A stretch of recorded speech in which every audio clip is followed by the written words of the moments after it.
Welcome back to my channel కలుముల వరాటు. మనం చాలా సందర్భాల్లో గోదావరి రివర్ మీద లేదంటే కృష్ణా రివర్ మీద ట్రైన్ జర్నీస్ చాలా సందర్భాల్లో చేస్తుంటాం. కానీ మీకు తెలుసా, మనకి 1964 కంటే ముందు వరకు మన ఇండియాలోనే సీ మీద 2 రైల్వే బ్రిడ్జెస్ ఉండేటివి. కానీ ప్రెసెంట్ అయితే ఒక రైల్వే బ్రిడ్జ్ ఉంది.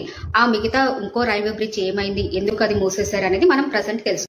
ఈ 2 సీ రైల్వే బ్రిడ్జెస్ ఎక్కడున్నాయంటే మనకి తమిళనాడులోని రామేశ్వరంలోని పంపన్ నుంచి మనకి ఈ 2 రైల్వే లైన్స్ అనేటివి ఉండేవి అనమాట, సీ మీద ట్రావెల్ చేయడానికి. ఒక లైన్ ఏంటంటే పంపన్ నుంచి రామేశ్వరం వరకు ఒక లైన్ ఉండేదన్నమాట, ఒక రైల్వే కనెక్టివిటీ.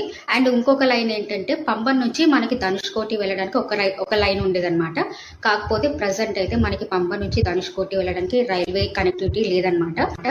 అది ఏంటంటే కంప్లీట్ గా బ్రిడ్జ్ అనేది కొలాప్స్ అయిపోయింది అనమాట, అంటే కంప్లీట్ గా కూలిపోయింది. అది ఎందుకు ఎలా జరిగిందని నేను చిన్నగా చెప్పడానికి ట్రై చేస్తాను. మనకి 1964 వరకు ఏంటంటే ఈ ధనుష్కోటి అనే ప్లేస్ ఉంది కదా, ఇది పాపులర్ టూరిస్ట్ ప్లేసెస్ అనమాట. ఇది పాపులర్ టూరిస్ట్ ప్లేస్. ఏంటంటే ఫారినర్స్ చాలా మంది ఈ ప్లేస్ ని విజిట్ చేయడానికి వచ్చేవారంట. అప్పుల్లో ఏంటంటే ఇది ఒక పెద్ద సిటీలా ఉండేదన్నమాట, అన్ని ఫెసిలిటీస్ ఉండేవంట. చాలా మంది బిజినెస్ చేసేవారంట. పెద్ద పెద్ద churches, railway stations, post office, hospitals, అన్ని మనకు కావాల్సిన ఫెసిలిటీస్ అన్నిటితో ఆ టౌన్ చాలా పెద్ద పాపులర్ ప్లేస్ గా ఉండేదంట. కాకపోతే మనకి 1964 డిసెంబర్ 23 రోజు ఏమైందంటే మనకి పంబన్ నుంచి ధనుష్కోటి ఒక ట్రైన్ ట్రావెల్ చేయాలన్నమాట. అది నైట్ టైం ట్రావెల్ చేయాలి. ఏంటంటే అప్పటికి తుఫాను హెచ్చరికలు జరుగుతూనే ఉన్నాయి, కానీ ట్రావెలింగ్స్ అన్ని జరుగుతూనే ఉన్నాయన్నమాట. అలాగే ఒక ట్రైన్ అనేది స్టార్ట్ అయింది మనకి పంబన్ నుంచి. అది కరెక్ట్ గా సీ మధ్యలోకి వచ్చేసరికి, అంటే మనకి ఈ రైల్వే బ్రిడ్జ్ మీదకి వచ్చేసరికి ఏంటంటే డ్రైవర్ కి ప్రాపర్ సిగ్నల్స్ లేవన్నమాట. సో ఏమి చేయలేని పరిస్థితి ఆ బ్రిడ్జ్ మీద. కాకపోతే డ్రైవర్ కి ఎలాంటి సిగ్నల్స్ లేకపోయినా ఆయన ధైర్యం చేసి ఇంకా ముందడుగేసేసి ట్రైన్ డ్రైవ్ చేస్తూనే ఉన్నారనమాట. అదే సమయంలో మనకి తుఫాన్ అనేది రావటం వల్ల ఆ తుఫాన్ లోనే మనకి ట్రైన్ అనేది కొట్టుకుపోయింది అనమాట. మామూలుగా రికార్డ్స్ ప్రకారం అయితే 145 మెంబర్స్ వరకు రిజర్వేషన్ చేసుకొని ట్రావెల్ చేశారంట. కానీ వితౌట్ రిజర్వేషన్ ఎంతమంది ఆ ట్రైన్ లో ఉన్నారనేది ఎవ్వరికి తెలియదు. సో అలా మనకి కంప్లీట్ గా తుఫాన్ వల్ల మనకి పంబన్ నుంచి ధనుష్కోటి ఉండే రైల్వే బ్రిడ్జ్ అనేది కంప్లీట్ గా కూలిపోయింది అనమాట. కానీ ఇండియన్ రైల్వేస్ కి ఇప్పటికీ అక్కడ మళ్ళీ పంబన్ నుంచి ధనుష్కోటి వరకు రైల్వే కనెక్టివిటీ తీసుకురావాలని ఆలోచనలో ఉన్నారని చెప్తున్నారు. కానీ అది ఎప్పటికీ అవుతుంది, అది అసలు నిజంగా జరిగే పని కాదో మనకు తెలియదు. వస్తే బాగుంటుంది, కానీ ఎలాంటి ప్రమాదాలు జరగకుండా సాఫీగా ప్రయాణాలు జరిగితే బాగుంటుంది. రైల్వే యాక్సిడెంట్ అంటే ప్యాసింజర్ రైల్వే యాక్సిడెంట్ జరిగిన తర్వాత కంప్లీట్ గా ధనుష్కోటి అనేది కూడా మొత్తం మునిగిపోయింది అనమాట. ఒక్కరు కూడా బతకలేదు ఆ ప్లేస్ లో.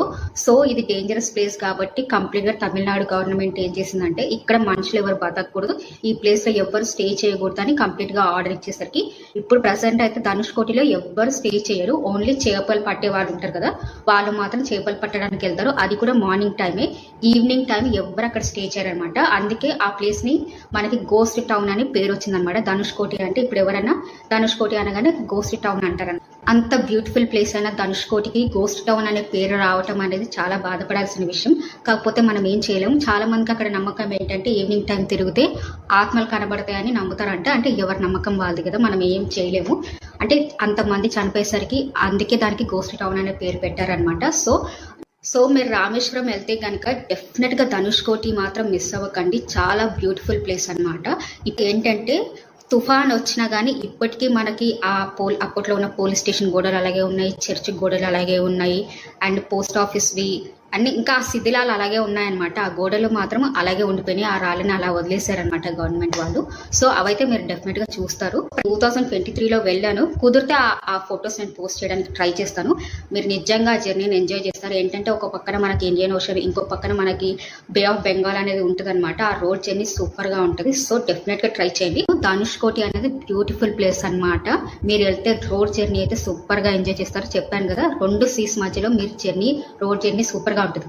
రైల్వే కనెక్టివిటీ లేదు, కానీ రోడ్ వే అయితే మనకి ధనుష్కోటి వరకు ఉందన్నమాట. So end of our India, మన ఇండియాకి ఎండ్ సిటీ కాబట్టి ఖచ్చితంగా విజిట్ చేయండి. చాలా బ్యూటిఫుల్ గా ఉంటుంది. సో ఇలాంటి ఇంట్రెస్టింగ్ ట్రావెలింగ్ కంటెంట్ కోసం నా ఛానల్ ని సబ్స్క్రైబ్ చేసుకోండి. నా వీడియోలు కనుక మీకు నచ్చితే లైక్ చేయండి, షేర్ చేయండి, కామెంట్ చేయండి అండ్ సబ్స్క్రైబ్ చేసుకోండి. Thank you, bye.